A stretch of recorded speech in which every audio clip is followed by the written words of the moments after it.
जय हिंद दोस्तों, कैसे आप लोग। उम्मीद करता हूँ अच्छे होगे, अपनी तैयारी अच्छे तरीके से कर रहे होगे। इस वीडियो में बात करूँ यूपी पुलिस के बारे में। आप सबको पता चल गया होगा कि एग्ज़ाम जो है कैंसिल हो गया है और विदिन 6 मंथ जो है एग्ज़ाम हो जाएगा। हो सकता हो 4 महीने बाद हो जाए, 5 महीने, या फिर हो सकता है 6 महीने, थोड़ा ज़्यादा टाइम लग जाए क्योंकि पूरा प्रोसेस है, होने में टाइम भी लगेगा। और एग्ज़ाम सेंटर वगैरह, पेपर वगैरह नया बनेगा। हो सकता है जो जाँच वगैरह में कुछ सेंटर जो जिन्होंने नकल करवाई है, इस तरीके से जो भी हुआ है उनके बारे में भी कुछ इन्फॉर्मेशन और अच्छी तरीके से मिले। और कार्रवाई तो होनी चाहिए क्योंकि ये भविष्य जो छात्रों का है उनके साथ खिलवाड़ जो है, जो लोग कर रहे हैं, सख्त उनके खिलाफ़ कार्रवाई तो होनी चाहिए। पहली चीज़ ये है। अगली चीज़, इस एग्ज़ाम को 2 तरीके के छात्रों ने दिया है। पहले वो कि जिनका पेपर बहुत अच्छा हुआ, पहले वो जिन्होंने कम तैयारी करी, पेपर उनका कम अच्छा हुआ। अब जिनका पेपर अच्छा हुआ था, ठीक है, वो तो आने वाले 6 महीने में भी अगला पेपर भी अच्छा कर लेंगे, ठीक है। लेकिन जिन भाइयों का पेपर कम अच्छा हुआ है या जिनको लगा कि यार उन्हें थोड़ी और मेहनत करने की ज़रूरत है, थोड़ा सही डायरेक्शंस की ज़रूरत है, सही मार्गदर्शन की ज़रूरत है, तो ऐसे छात्रों से मैं यही कहूँगा कि भाई देखो, आप अपनी स्ट्रेटजी अच्छे तरीके से बनाओ। 2-3 चीज़ें आपको नहीं करनी है। ये पार्ट 1 में बना रहा हूँ वीडियो का। अगर आप लोग इसको पसंद करोगे, शेयर वगैरह करोगे, तो मैं अगला पार्ट भी बना दूँगा, क्योंकि जब आप लोग देखोगे नहीं तो फिर बनाने का कोई मतलब नहीं है, ठीक है। तो 2-3 चीज़ें हैं जो आप लोगों को सबसे ज़्यादा ध्यान देने की ज़रूरत है कि जैसे कि आप लोग तैयारी करते हो, मान लो 6 महीने आपके पास हैं।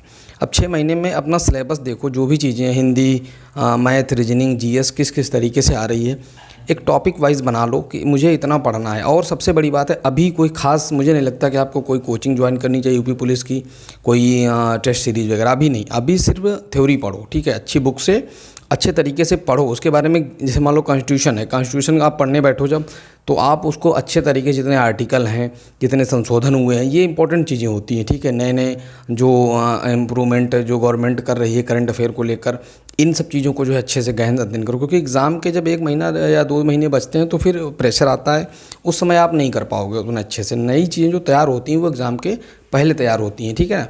अभी आपके पास बहुत अच्छा समय है, बहुत सुनहरा मौका है। जो छात्र कम नंबर ला पाए किसी कारणवश, और खुद आपको, आप अपने आप में झांक के देखोगे तो आपको खुद लगेगा कि हाँ, आपको थोड़ी और मेहनत करने की ज़रूरत है अभी, और आपका हो भी जाएगा अगर आप मेहनत करोगे। तो कोचिंग के झांसों में मत आइए। कोई बैच चलाएगा, कहेगा आ जाओ 3 महीने में नौकरी, तो ऐसा कुछ नहीं होता। 3 महीने में कोई नौकरी नहीं दिला पाता है।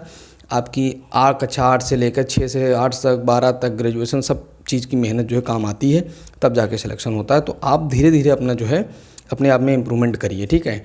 प्रॉपर तरीके से पढ़ाई करिए। जब एग्ज़ाम आ जाए, डेट आ जाए या जो भी चीज़ें, तब उसके बाद में टेस्ट सीरीज वगैरह ज्वाइन कीजिए।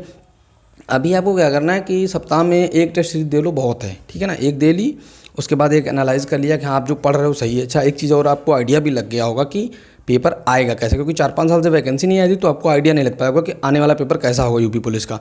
लेकिन इस पेपर को देने के बाद आपको आइडिया लग गया हो किस तरीके से क्वेश्चन पूछे जाएंगे, किस तरीके से जीएस, किस तरीके से हिंदी, ठीक है ना। तो आप जो है अच्छे तरीके से उसी हिसाब से अपना तैयारी करो, ठीक है ना। आप जब अच्छे से प्रॉपर तरीके से करोगे तो आपका सिलेक्शन हो जाएगा। बुक्स वगैरह है, मैं वीडियो बना के बता दूंगा, आप लोग कहोगे तो। और जो छात्र जिनको कुछ जानना है, कुछ पूछना है, ठीक है, टेलीग्राम चैनल का लिंक मैं डिस्क्रिप्शन में दे दूंगा। आप जाके वहाँ से जो है टेलीग्राम पे कॉल भी कर सकते हैं, सीरियस हैं अगर तो, ठीक है ना भाई। और अगर आप मैसेज से जानना चाहते हो तो मैसेज से मैं आपको बता दूंगा। जितना मेरा एक्सपीरियंस रहा है अभी तक का गवर्नमेंट जॉब का, और जितना मैंने जिस तरीके से तैयारी करी है, आप लोगों के ज़रूर काम आएगी। और जिन्होंने बच्चे जो रहेंगे वो मेरी बात को समझेंगे, ठीक है। तो इधर उधर भागने की ज़रूरत कहीं नहीं है। एक प्रॉपर तरीके से जो है शेड्यूल्ड स्टडी अपना टाइम टेबल बनाइए अच्छे से और तैयारी में लग जाइए, ठीक है। एक चीज़ और कहूँगा कि आप तैयारी करो, जैसे जीएस है, आप जीएस पढ़ने बैठ। अब जैसे एक चीज़ और होती है कि जैसे कंप्यूटर जो टीचर होते हैं कोचिंग वगैरह वाले, वो क्या करते हैं कि आपको कुछ चीज़ें ऐसी पढ़ा देंगे जिससे आपको लगेगा आपको सारा आ रहा है, लेकिन क्या होता है एग्जाम में वो चीज़ें नहीं आती। तो आपको टॉपिक बाय टॉपिक पढ़ना है। जैसे मान लो आप मुगल काल उठाए, मुगल काल में आप बाबर उठा लिए, बाबर के बाद हुमायूं, हुमायूं के बाद अकबर। प्रॉपर तरीके से जब आप सारे राजाओं को पढ़ लोगे ना, तो आपको सीक्वेंस वाइज याद हो जाएगा। अब जैसे आपको मान लो अकबर काल का अच्छे से याद है, मान लो शाहजहाँ का पूछ दिया तो, और सन अगर दे दिया अकबर काल का, तो आप समझ जाओगे उस समय तो शाहजहाँ थे नहीं। तो प्रॉपर तरीके से पढ़ोगे जब तभी याद होगा जब आप पूरी चीज़ अच्छे से पढ़ लोगे, एनालिसिस कर लोगे, ठीक है ना। तो इसी तरीके से आपको सारी चीज़ें मैं बताता रहूँगा, टॉपिक वाइज भी देता रहूँगा। तो आप अच्छे तरीके से अपना मतलब आप मुझे 10-15 दिन दीजिए, आपको खुद ही एहसास होगा कि आप अच्छा कर रहे हो, ठीक है ना। बाकी मेहनत करते रहिए और चैनल वगैरह सब्सक्राइब कर दें, दोस्तों वगैरह में शेयर कर देना, ठीक है। ज़्यादा छात्र होंगे तो ज़्यादा मतलब मुझे भी मज़ा आएगा इस पर काम करने में, ठीक है ना। और अब आर.ओ. का पेपर भी हो गया था, सारी चीज़ें हो गई हैं। आप लोगों के पास पेपर बचा है यूपी पुलिस का, अच्छे से लग जाइए और ज़रूर सिलेक्शन होगा। नए छात्र जो है चैनल को सब्सक्राइब जरूर कर लें, ठीक है।